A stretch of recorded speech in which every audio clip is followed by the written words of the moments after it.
Chapter 2, Humanity's Only Hope. You know that feeling you get when you're drinking milk while skydiving and your skydiving buddy tells a funny joke so you laugh the milk out of your nose and you think you throw up at the same time? No, that's not an experience that everyone has. Well, anyways, that's exactly how I felt after the clicking yes. Like I said, everything went back the second I pressed the button. I panicked and felt around for some sort of undo. One problem, the controller was no longer in my hands. I reached back for the couch. That caused me to lose my balance and start falling to the blackness. As I fell faster, my insides started feeling like they wanted to be outsides. Then I think I barfed. Then I thought video games are the worst. Then I blacked out. When I finally opened my eyes again, I was staring at the sun, which is funny because if there's one thing that is definitely not in Eric's basement, it's the sun. I felt the ground, dirt, okay, super weird. I closed my eyes to get my bearings, and I opened them again to see two angry eyes 2 inches away staring back. Ah! Nap time's over, maggot. The two eyes were attached to a snarling drill sergeant who seemed just like the most furious person ever. I tried backing away. Look, I don't. This is a big... Okay, listen. If you just call him on.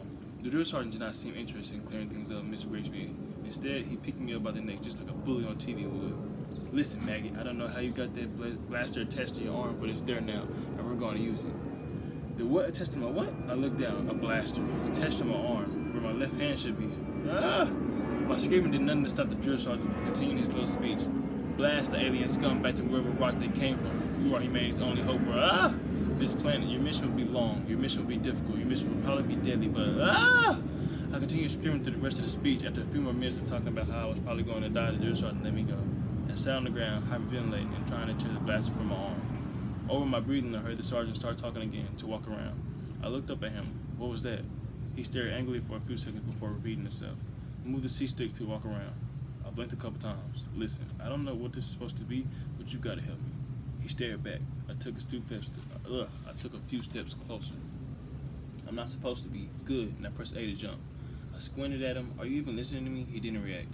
Okay, my name is Jesse Grigsby. I am in the 6th grade. I am not some sort of alien slayer. I don't even believe in aliens, if we're being honest. Can you please just help me get this thing off my arm so I can go home and finish my homework? Please. Press A to jump. No, I don't want to jump. Press A to jump. This is a video game thing, right? Like virtual reality, some sort of headset. I reached up to tear the headset off. Instead, I punched myself with a very real blaster stuck to my very real arm. Press A to jump. Okay, Eric Conrad, hyperactive kid about yay high.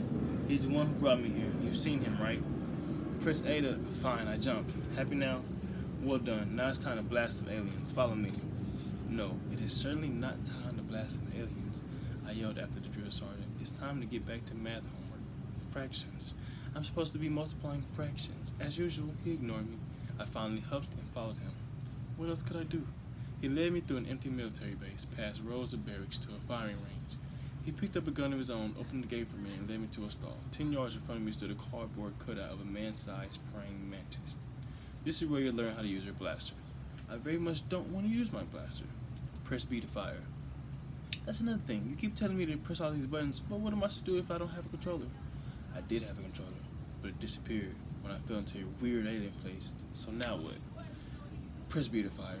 You are the least helpful person ever. Press B to fire. Like this, he held up his rifle and shot the cardboard cutout. His gun made a little pew sound, and a tiny hole appeared in the cardboard. It looked like he had shot it with a pellet gun. Fine. I said as I felt around for my gun for a button or trigger. Nothing. There's no B button. Are you happy now? Can you take this? At that moment, I squeezed my left hand over where my left hand should be, and the blaster on my hand fired a glowing white ball. The white ball hit the cardboard and instantly vaporized it. What was that? Very good. You might just say it was all yet. Just then, a much larger, much scarier praying mantis cardboard popped up. Now hold B to charge your blaster when it gets to full blast. This is full blast? I'm inside of full blast? Of course, Sergeant Sandpants wouldn't answer me. He just kept yapping away about charging and blasting and the other weapons that you would discover along your journey. I attempted to leave at one point, but no matter how hard I tried, I couldn't seem to climb out of fire range stall. That's chapter 2.